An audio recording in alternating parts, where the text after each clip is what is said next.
Calculator के प्रयोग से संबंधित कुछ सामान्य जानकारी के बारे में डिस्कस करेंगे। और आप इस वीडियो को नेक्स्ट वीडियो के नोटिफिकेशन के लिए सब्सक्राइब कर लीजिएगा। और यदि कोई विषय से संबंधित प्रॉब्लम होती है तो आप मुझे उसको सेंड कर सकते हैं। कैलकुलेटर के प्रयोग के संबंध में सामान्य जानकारियाँ। तो जो जनरली ये रहता है कि जब एग्ज़ाम में कोई कैलकुलेटर प्रयोग करना होता है तो वहाँ पर ये लिखा होता है कि आपको नॉन प्रोग्रामेबल कैलकुलेटर प्रयोग करना है। तो नॉन प्रोग्रामेबल कैलकुलेटर, अब चूँकि मैं तो कैसियो का प्रयोग कर रहा हूँ, तो आप जनरली अधिकतर लोग कैसियो का कैलकुलेटर प्रयोग करते हैं। तो आप ये देख सकते हैं कैसियो की वेबसाइट edu.casio.com पर जा कर के वहाँ पर आप प्रोडक्ट में जाइएगा और प्रोडक्ट में से आप नॉन प्रोग्रामेबल कैलकुलेटर आप सर्च करेंगे तो आपको वहाँ पर कैलकुलेटर जो हैं कैसियो के जो नॉन प्रोग्रामेबल हैं उनकी जानकारी आपको मिल जाएगी। जैसे ये कैलकुलेटर है आपका, तो ये FX991 MS है और ये एक नॉन प्रोग्रामेबल कैलकुलेटर है जो कि कैसियो की वेबसाइट पर है। अब अगर कोई कहता है कि ये कैलकुलेटर नॉन प्रोग्रामेबल नहीं है तो उसके बावजूद भी तो ये फिर एक लीगल इशू हो गया, उसके बारे में तो मैं कुछ डिस्कस नहीं करूँगा। और अब मैं आपको आगे इसके बारे में कुछ बताता हूँ। तो यहाँ पर जो है ये कैलकुलेटर है हमारे सामने, हमने इसको ऑन कर लिया। अब आप देख रहे होंगे कि इसमें 2 लाइन डिस्प्ले होता है। ये जैसे हमने 1 + 2 + 3 एट्सेट्रा ये लिखा तो ये एक लाइन में लिखा गया और इसका जब रिज़ल्ट दबाएंगे इक्वल करके तो ये दूसरे लाइन में आएगा। तो इस तरीके से ये आपका 2 लाइन डिस्प्ले होता है। और आप इसमें इस तरीके से अगर आप फिल करते जाएं तो ये आप इसमें 79 स्टेप्स तक आप इसमें भर सकते हैं। मान लिया आप इसके बाद भी जैसे लिखते जाते हैं तो 79 स्टेप्स तक आप इसमें लिख सकते हो। लेकिन अगर आप शिफ्ट की का यूज़ करते हो तो शिफ्ट की को उसमें 1 स्टेप में यूज़ नहीं माना जाता है। जैसे हमने लिखा शिफ्ट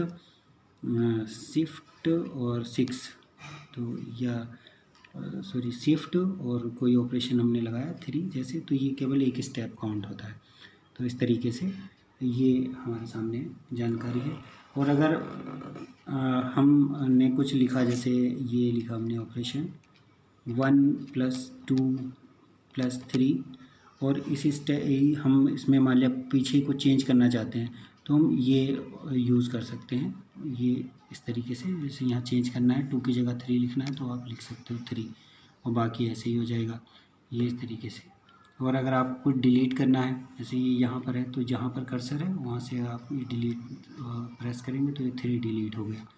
आपको ये प्लस भी डिलीट करना तो ये डिलीट हो गया। तो आप इसमें डिलीट कर सकते हो इस तरीके से। फिर नेक्स्ट जो वैल्यू आपको लिखनी +5 तो वो लिखी जा सकती है। उसके बाद जो इम्पोर्टेंट बात आती है वो होती है मोड की। तो आपको ये बहुत अच्छे से पता होना चाहिए कि आप किस मोड में काम कर रहे हो। तो मोड की जानकारी इम्पोर्टेंट होती है। अगर आप गलत मोड में कैलकुलेटर प्रयोग करेंगे तो आपकी जो कैलकुलेशन है वो गलत हो जाएगी। तो जैसे जनरली जो मोड होता है स्टार्टिंग में, वो कैलकुलेटर का आपका डिग्री और में दिया हुआ होता है मोड। जैसे M और D ये डिस्प्ले हो रहा है इस पर, ये ऊपर जो है M और D ये डिस्प्ले आपका हो रहा है, इसमें ये मोड का डिस्प्ले है। तो आप देख सकते हो। जैसे अगर आपको मोड चेंज करना है तो आप ये मोड की दबाएंगे और अगर 1 दबाते हैं तो ये यही आ जाएगा M और D। और लेकिन अगर आपने 2 दबा दिया तो ये कॉम्प्लेक्स मोड में काम करेगा। और जैसे आपने उसके बाद इसको एक बार फिर से प्रेस किया तो ये आपके ये REG बेस मोड में काम करेगा। SD मतलब स्टैटिस्टिकल कैलकुलेशंस में यूज़ होता है ये मोड। तो अगर आप 1 दबा दें तो ये स्टैटिस्टिकल कैलकुलेशन के लिए कैलकुलेटर हो गया। और अगर आप जैसे मोड को ये दबाया आपने, फिर 3rd टाइम दबाया, तो अगर आपने इक्वेशन मैट और VCT दबा दिया तो अगर आप 1 दबाते हैं तो इक्वेशन आप इसमें फिल कर सकते हैं। जैसे ये अननोन्स है तो सही क्या, क्योंकि इसके अंदर हम लोग साइमल्टेनियस इक्वेशंस और जो डिग्री है 2 और 3 डिग्री की इक्वेशंस उनको सॉल्व कर सकते हैं। तो ये डिग्री है इक्वेशन की। तो इस तरीके से ये मोड की इम्पोर्टेंस बहुत ज़्यादा है। तो मोड में आप गलती ना करें। और उसके बाद मैं इसको सेट कर दे रहा हूँ मोड और 1। ये स्टार्टिंग मोड में हमने इसको सेट कर दिया। वैसे जो है अगर आप उसके बाद मोड के बाद आप इस बात का थोड़ा सा ध्यान रखिएगा कि जैसे हमने कोई कैलकुलेशन की 1 + 2 और दिस इज़ 3, तो हम इसको नेक्स्ट यूज़ करना चाहते हैं किसी कैलकुलेशन में। मान लीजिए जैसे हम 5 और +4 हमने किया और हम इसको यूज़ करना चाहते हैं जो हमारा पुराना आंसर है, तो उसको 3 को तो हमने प्लस किया और आंसर किया, तो ये जो 3 है वो इसमें ऐड हो जाएगा, तो ये वैल्यू आ गई ऐड होने के बाद। तो इस तरीके से आंसर जो होता है वो भी एक मेमोरी के रूप में कार्य करता है। और इसके अलावा आप जैसे ये मेमोरी के ऑप्शन होते हैं, इनको भी आप यूज़ कर सकते हो। जैसे कि हमने ये 12 है, अब पहले तो ये देखना होगा कि हमारी मेमोरी में कुछ है तो नहीं पहले से, जैसे तो उसके लिए हमने अल्फ़ा और एम किया, तो ये हमारी मेमोरी के अंदर है। अब हम इसको डिलीट कर सकते हैं, तो इसको डिलीट करने के लिए क्या ऑप्शन होता है, ये आप 0 और शिफ्ट फिर STO और ये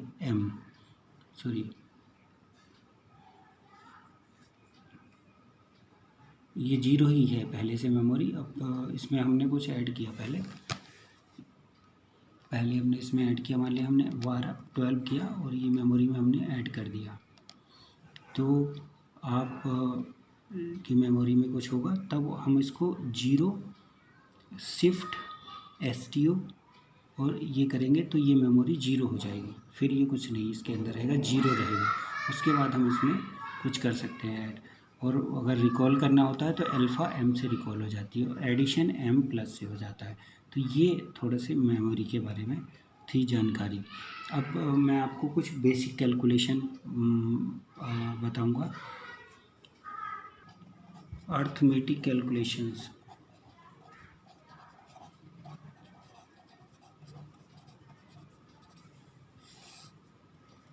तो इन कैलकुलेशंस में सिंपली हम वैल्यूज़ को कैलकुलेटर में पुट कर सकते हैं, लेकिन अगर कोई निगेटिव वैल्यू है तो उसको हमको ब्रैकेट पैरेंथेसिस में पुट करना चाहिए।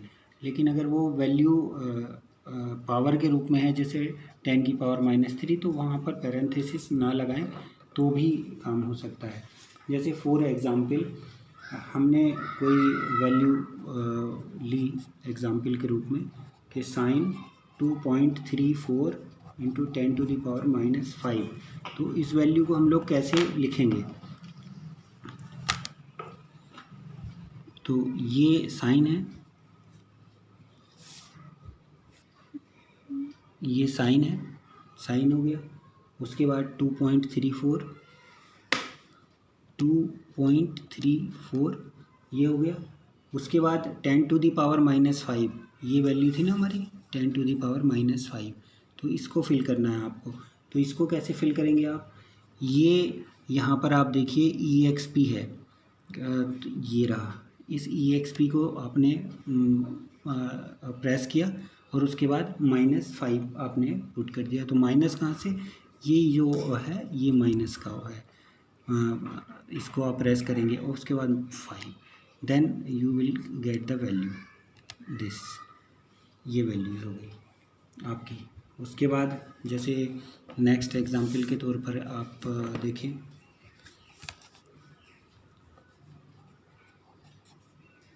थ्री मल्टीप्लाई 5 × 10⁻⁻9, तो ये वैल्यू कितनी होगी 1.5 × 10⁻⁻8 आएगी, ये हो जाएगी 5 और 3 की आप सिंपल मल्टीप्लिकेशन से पता कर सकते हैं।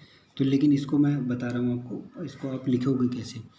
तो ये है आपके पास 3 और फिर क्या था मल्टीप्लाई, तो मल्टीप्लाई, फिर आपको क्या करना है 5 और 10⁻⁻9, तो आप क्या करिए 5 फिर 10⁻, तो ये हो जाएगा आपका एक्सपोनेंशियल ई, फिर माइनस, तो ये माइनस, फिर 9, तो ये वैल्यू हो गई आपकी 1.5 इंटू 10⁻⁻8। लेकिन अगर आपने ये देखिएगा, यहाँ पर मैं आपको दो वैल्यूज़ दिखा रहा हूँ।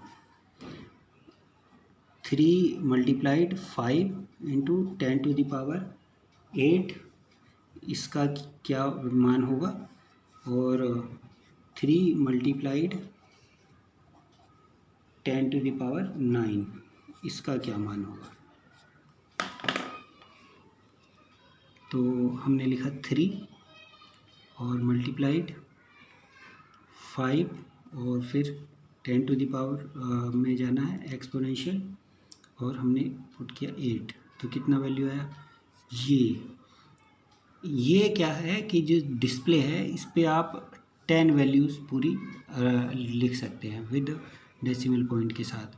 लेकिन अगर मैं इसको ज़रा सा चेंज कर दूं, तो मैंने अब लिया 3 × और 5 और एक्सपोनेंशियल, और ये हो जाएगा 9।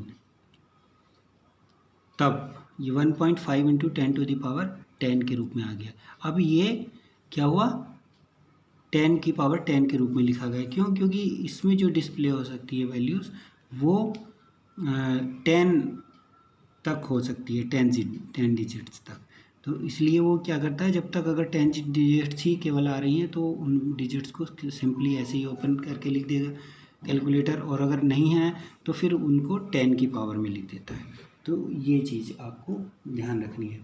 अच्छा, एक पैरेंथेसिस का यूज़ करना आप थोड़ा सा इसमें देख लीजिए। जैसे हमें ये कैलकुलेशन करनी है, 5 × 9 + 7। तो ये कैलकुलेशन सिंपल है, इसकी वैल्यू 9, 7 और 80 आ जाएगी। 16 × 5 80। तो इसको हम कैलकुलेटर से जब आप पुट करेंगे तो आप कैसे पुट करोगे, 5 ये हो गया आपके सामने 5, फिर मल्टीप्लाई करोगे आप, फिर आप यहाँ पे आपको पैरेंथेसिस लगाने, ये ब्रैकेट लगाने पड़ेंगे ये, फिर आपने लिखा 9, फिर प्लस, फिर आपने लिखा 7 और then you have to close it, और तब आप इसकी वैल्यू बराबर करेंगे तो 80 आ गया। लेकिन पैरेंथेसिस अगर इस साइड वाला ये आप छोड़ सकते हो अगर ये इक्वल से पहले आ रहा है। जैसे यहाँ पर ये इक्वल से पहले आ रहा है तो यहाँ पर हम इसको छोड़ सकते हैं। मतलब क्या कहने का है मेरा कि आपने लिखा 5 मल्टीप्लाइड और ये आपने लगाया पैरेंथेसिस इस साइड से 9 और प्लस और 7, और अब भी अगर आप कैलकुलेट इक्वल कर देंगे तो ये वैल्यू 80 ही आएगी। आप इसका मतलब ये हुआ कि एक स्टेप आप छोड़ सकते हो। यानी अगर आप इसकी वैल्यू केवल आपने ये रखी 5, 9 + 7 इस साइड से लगाया, इस साइड से पैरेंथेसिस नहीं लगाया, तब भी कैलकुलेटर आपको 80 ही कैलकुलेट करके देगा। लेकिन अगर ये आप थोड़ा सा चेंज कर दें 9 + 7 और यहाँ पर फिर आप क्या करें प्लस कर दें, कुछ 3 करें या कुछ भी आप लिखें, तो तब आपको ये दोनों ही लगाने पड़ेंगे। ऐसा नहीं है तब आप इसमें से एक को छोड़ देंगे, नहीं, तब नहीं छोड़ सकते। लेकिन अगर क्योंकि अब इक्वल टू जो है वो 3 के बाद यूज़ होगा। अगर इक्वल टू पैरेंथेसिस के बाद यूज़ हो रहा है ब्रैकेट के बाद, तो आप छोड़ सकते हो उसको। ये इसमें आप कर सकते हो। अब अर्थमेटिक के बाद हम लोग आते हैं फ्रैक्शन कैलकुलेशंस पर। तो फ्रैक्शन कैलकुलेशन को हम किस तरीके से करेंगे। सपोज मान लिया ये हमारे पास एग्जांपल ले रहे हैं कि 2/3 और 1/5 को हम लोग ऐड करना चाह रहे हैं। तो अगर हम सिंपली ऐड करें तो एलसीएम लेकर के ऐड कर सकते हैं, 13/15 आ जाएगा। लेकिन अगर कैलकुलेटर से इसको आप ऐड करना चाहें तो कैसे करेंगे। तो कैलकुलेटर से ऐड करने के लिए आपको ये करना होगा कि आप क्या है आपके सामने, आपकी जो ये कैलकुलेशन है ये है 2/3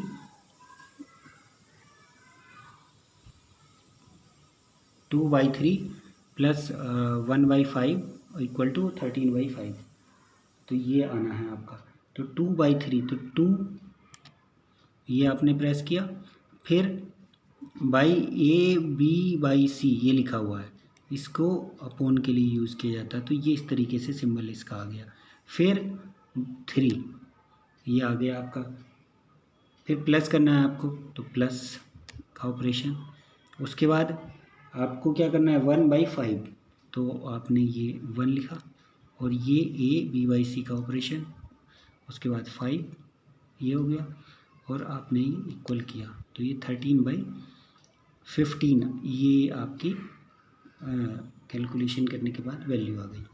अब नेक्स्ट एग्जाम्पल आपको इस तरीके से भी हो सकता है दिया हुआ कि आपने 1/4 प्लस 1/3 2/3 इज इक्वल टू क्या आएगा, तो ये आता है ये वैल्यू।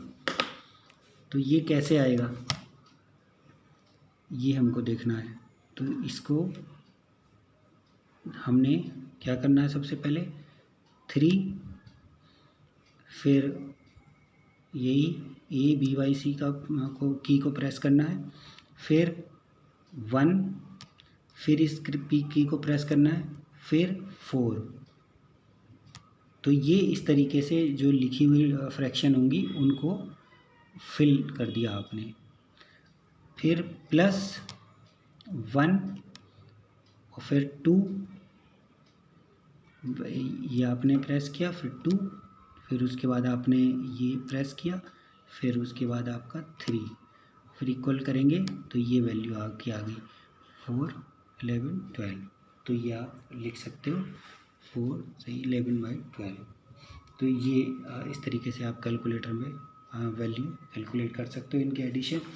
अब जो आगे है आप इसमें ये होता है कि अगर आपके पास एक वैल्यू है फ्रैक्शन की और एक है आपकी वैल्यू कोई डेसिमल में, जैसे आपने लिखा 1 और /2 और इसमें आप कोई डेसिमल वैल्यू जोड़ना चाहते हो, +1 और पॉइंट आपने 5 ले लिया या 6 ले लिया, तो ये आपको ऐड करना है। तो ये जो वैल्यू आएगी आप जब प्रेस करोगे तो ये 2.1 आई। क्यों? क्योंकि जब हम फ्रैक्शन और डेसिमल को ऐड करते हैं तो हमारी जो वैल्यूज़ आएंगी वो डेसिमल में आएंगी। अच्छा, इससे आगे कुछ ये रहता है कि हमको कन्वर्ट करना होता है। कन्वर्ट कैसे करते हैं फ्रैक्शन को, जैसे 2.75 हमने ये वैल्यू लिखी, एक ये डेसिमल वैल्यू है, हम चाहते हैं ये फ्रैक्शन में कन्वर्ट हो जाए। तो कैसे कन्वर्ट करेंगे इसको कन्वर्ट करने के लिए हमने पहले क्या इक्वल किया, इक्वल से 2.75 आ गया। फिर हम क्या करेंगे, ये ए बी वाई सी जो है इस की को आप प्रेस कर दीजिए, तो ये कन्वर्ट होगी फ्रैक्शन में। लेकिन अगर आप ये चाहते हैं, ये जैसे ये किस फॉर्म में लिखा गया 2.75, अभी आपने किस फॉर्म में लिखा, ये 2/3/4 इस फॉर्म में लिखा, लेकिन आप इसको चाहते हो इस फॉर्म में लिखना, इस फॉर्म में लिखना। तो इसको क्या करें, आप इसको इस फॉर्म में कन्वर्ट करने के लिए शिफ्ट और ये इसी की को दबा दीजिए, तो ये 11/4 इस तरीके से कन्वर्ट हो गई। तो ये होता है कन्वर्जन करना।